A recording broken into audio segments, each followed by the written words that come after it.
A las 8 en punto de Caracas comenzamos un nuevo segmento de noticias. Bienvenidos a Contexto Global. Hoy los acompañamos Andrés Mesa Muñoz y yo, María Clara Calle. Bienvenidos ustedes y bienvenido usted también, Andrés. ¿Qué tal, María Clara? Gracias. Bienvenidos televidentes. También son las 9 de la noche en Brasilia. Y además de la actualidad tendremos nuestros espacios Directo DC y el debate aquí con María Clara Calle. Y para mirar en mayor profundidad algunos de los hechos que marcan la agenda internacional, vamos a empezar por los titulares de la hora. Qatar calificó de traicionero el ataque de Israel en su territorio y que tenía como objetivo a líderes de Hamas. Estados Unidos se desligó del hecho diciendo que la ofensiva contra otro de sus aliados en Medio Oriente no promovía sus intereses. 2 de los 5 jueces del Supremo Federal votaron a favor de condenar a Jair Bolsonaro. Para estos magistrados, el expresidente de Brasil lideró el intento de golpe de Estado. Solo falta un voto para que se conforme la mayoría y lo declaren culpable. Los detalles con nuestra corresponsal. Francia tiene nuevo primer ministro, el quinto en 2 años. En un rápido movimiento, el presidente Emmanuel Macron escogió al actual ministro de Defensa, Sébastien Lecornu, en reemplazo del derrocado François Bayrou, y quien tendrá la tarea de formar gobierno y forjar un consenso sobre el presupuesto de 2026. Y además, la Corte Suprema de Justicia de Estados Unidos evaluará la legalidad de los aranceles de Donald Trump en una inusual audiencia que tendrá lugar en noviembre. Esto a petición de la Casa Blanca, que presentó un recurso luego de que una corte federal sentenciara que las tarifas son ilegales. La decisión del máximo tribunal pondría fin a la pugna. Ampliamos en minutos con Directo DC. Así es, María Clara. Y en el debate nos concentraremos en Argentina. El peronismo le propinó a Javier Milei su primera gran derrota electoral desde que es presidente. El bloque de izquierda fue el más votado en los comicios legislativos de la provincia de Buenos Aires y el gobernador, también peronista, afirmó que esta victoria significaba un freno a la política económica del presidente, caracterizada por recortes sociales, pero Milei dice que no retrocederá ni un milímetro. ¿Qué implican estas votaciones y qué podría pasar de cara a las legislativas nacionales de octubre? Eso lo discutirá usted con sus invitados. Mientras tanto, yo los dejo con María Clara y nos vemos dentro de una hora con más noticias. Y vamos con la actualidad.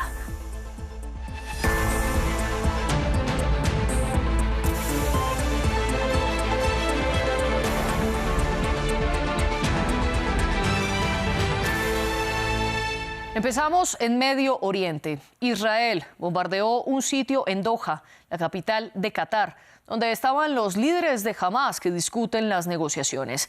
El gobierno qatarí replicó que Israel fue traicionero y tildó el ataque como terrorismo de Estado. Los israelíes, por su parte, afirman que fue una represalia por el tiroteo de Hamas en Jerusalén, en el que murieron 6 personas. Además, Donald Trump tomó una postura ambigua, pues señaló que Hamas era un objetivo digno, pero que se sentía mal por el hecho de que el bombardeo hubiera ocurrido en un país árabe aliado de Washington. Aquí les contamos.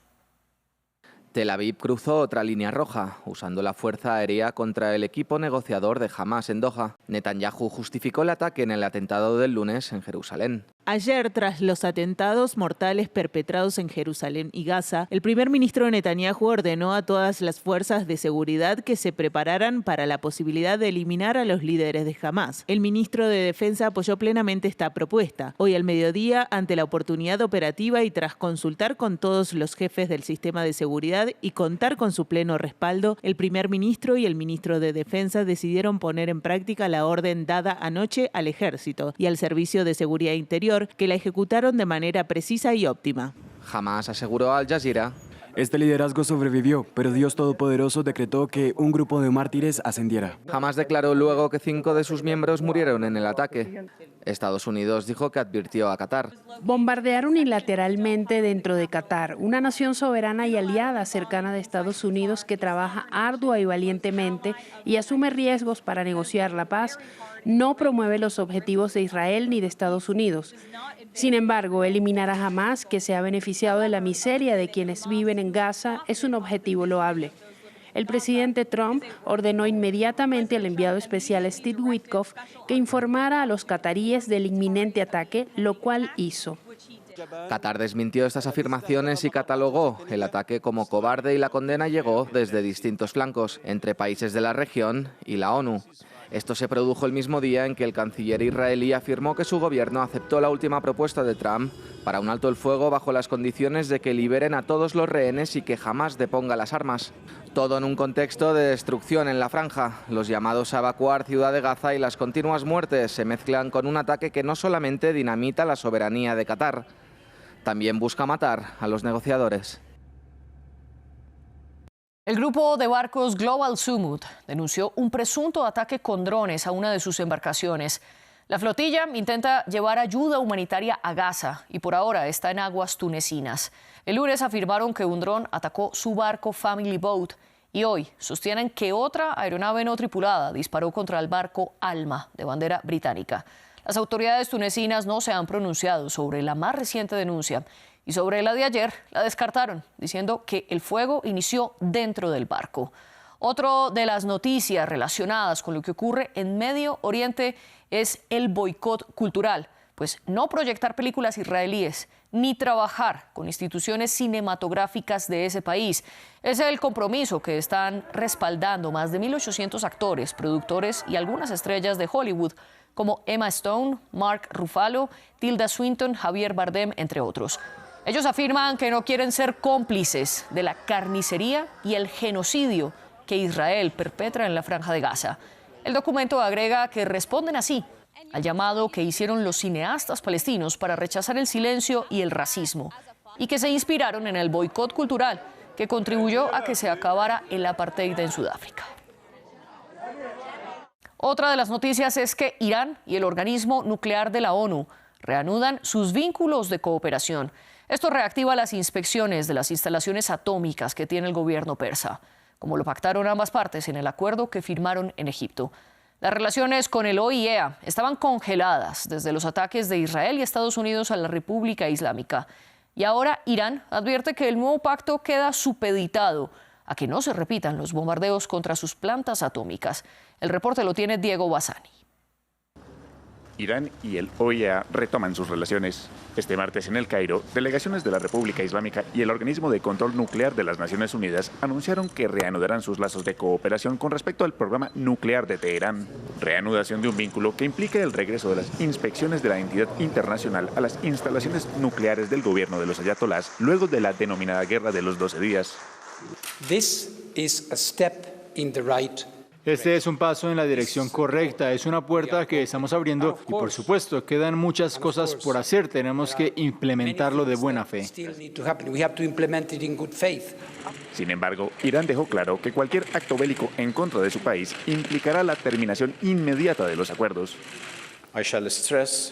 Quiero subrayar que en caso de cualquier acto hostil contra mi país y en caso de que se vuelvan a imponer las resoluciones del Consejo de Seguridad de las Naciones Unidas que han sido derogadas, Irán considerará que estas medidas prácticas quedan sin efecto.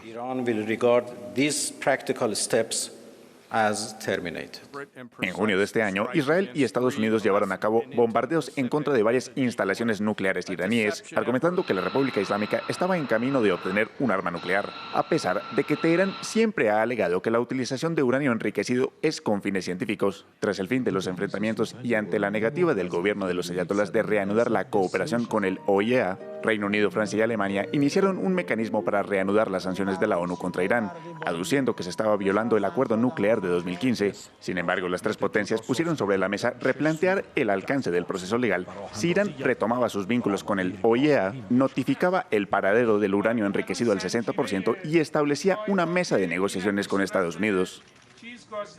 Drones rusos estarían sobrevolando el espacio aéreo de Polonia, uno de los países miembros de la OTAN. La denuncia la hizo la Fuerza Aérea de Ucrania.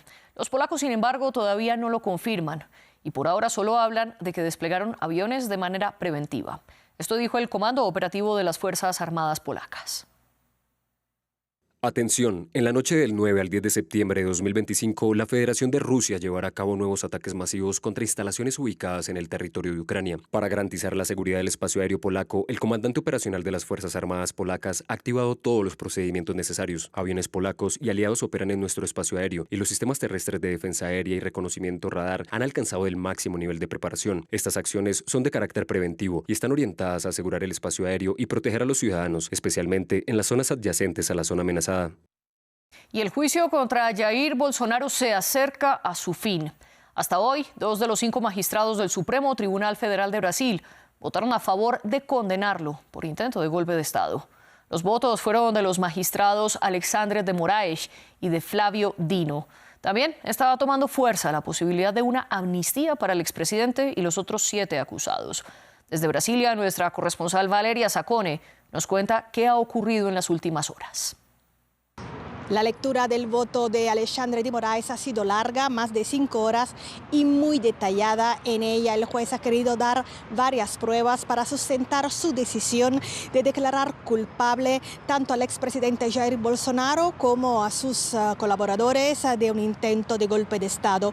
Lo primero que ha dicho es que no hay duda de que hubo un intento de golpe de Estado, que no comenzó con los destrozos de la Plaza de los Tres Poderes aquí en Brasilia el 8 de enero de 2023, y sí ya en 2021, y para demostrarlo ha citado varios trechos de discursos públicos de Bolsonaro y ha dicho que Bolsonaro no quería dejar el poder y quería perpetuarse. Además, se le ha llamado en varios momentos el jefe de la organización criminal, considerándole de esta forma responsable del plan golpista. Ha dicho que el simple intento de golpe ya constituye un crimen y además ha recordado los años de la dictadura, diciendo que no se puede banalizar un periodo en que hubo tortura y muchos desaparecidos. Le hemos visto bastante emocionado cuando ha citado las amenazas contra el Supremo y el plan para matar tanto al presidente Lula, a su vice, como a él mismo. El segundo juez, Flávio Dino, también ha pedido la condena de todos los imputados y ahora se espera que en los próximos días voten los otros jueces. El tercero a votar es el juez Fux, una gran incógnita, pero si vota a favor ya tendremos desempate, ya que la primera sala del Supremo está formada por 5 jueces. Francia tiene un nuevo primer ministro. El presidente Emmanuel Macron nombró para el cargo a Sébastien Lecornu, uno de sus hombres más leales y actual ministro de Defensa. Esto ocurrió un día después de que la Asamblea Nacional votara una moción de censura contra el anterior premier François Bayrou. Pero la designación no dejó contentos a la izquierda ni a la extrema derecha, que reclaman que la jefatura de gobierno sea suya por tener mayorías en el legislativo. Veamos quién es el nuevo primer ministro francés. Sin inmutarse, Sébastien Lecornu parece distanciarse de la caída de François Bayrou. ¿Sabía acaso que sería el siguiente en dar el paso y convertirse en el 5º primer ministro en 2 años? A sus 39 años se le había vinculado en varias ocasiones para el cargo. Fue de hecho en 2019, en el marco de la crisis de los chalecos amarillos, que Lecornu llamó la atención de Emmanuel Macron. Con miras a conseguir un resurgir del presidente, Lecornu propuso el gran debate, una consulta nacional invitando a la ciudadanía a cabildos abiertos. Con una trayectoria en la derecha, rápidamente construyó una reputación como uno de los aliados más leales de Macron. Una aparición suya el año pasado junto a Marine Le Pen, líder de Agrupación Nacional, ocupó las portadas de los diarios. Tampoco se ha distanciado de los socialistas, a pesar de tener profundas raíces en la UMP, la Unión por un Movimiento Popular. En estas imágenes de archivo de 2005 se ve a Lecornu, de 19 años, trabajando como el asistente parlamentario más joven en Francia. Todos en la Asamblea Nacional conocían a Sébastien. Mientras algunos asistentes eran conocidos por ser un poco frívolos, él era conocido como un joven inteligente y amable. Cuando Bruno Le Maire asumió como ministro en 2008, se llevó con él al joven Lecornu, quien solamente contaba con su título de abogado. Desde entonces ambos han permanecido siendo cercanos. En 2014, con 27 años, Lecornu fue elegido alcalde de un pequeño pueblo en Normandía. No soy como un soldado, trabajo en lo que le interesa a la gente. 3 años después, se distanció del primer ministro François Fillon después de un escándalo financiero y político. Fue entonces cuando entregó su apoyo a Macron. Desde 2017 ha sido parte de cada gobierno, más recientemente como ministro de las Fuerzas Armadas, defendiendo el presupuesto de defensa con uñas y dientes. Gracias. Podemos ver su sonrisa a pesar del maquillaje. Sébastien Lecornu se llama a sí mismo como un amante del consenso y un aficionado de las misiones imposibles, palabras que pronto serán puestas a prueba. Nepal queda en la incertidumbre política tras la renuncia de su primer ministro por una medida catalogada como autoritaria, según los manifestantes. Es que la semana pasada el gobierno nepalí bloqueó el acceso a 26 plataformas digitales, incluidas X y YouTube. El lunes hubo protestas y testigos afirman que la policía respondió disparando munición real. Hasta ahora van 19 muertos. Enardecidos por la represión, hoy los manifestantes se tomaron el parlamento de la capital, Katmandú, y le prendieron fuego. Estos hechos obligaron al primer ministro Khadga Prasad Sharma Oli a presentar su dimisión. Vamos ahora a Estados Unidos para profundizar lo que ocurre en este país. Esto es Directo DC, el espacio en el que todas las noches conectamos con nuestra corresponsal en Washington, Natalia Cabrera Parada. Natalia, buenas noches para usted. Y comencemos hablando de un movimiento inusual, porque la Corte Suprema de Justicia aceptó escuchar argumentos sobre si el presidente Trump tiene o no el poder de imponer aranceles globales. ¿Qué está en juego?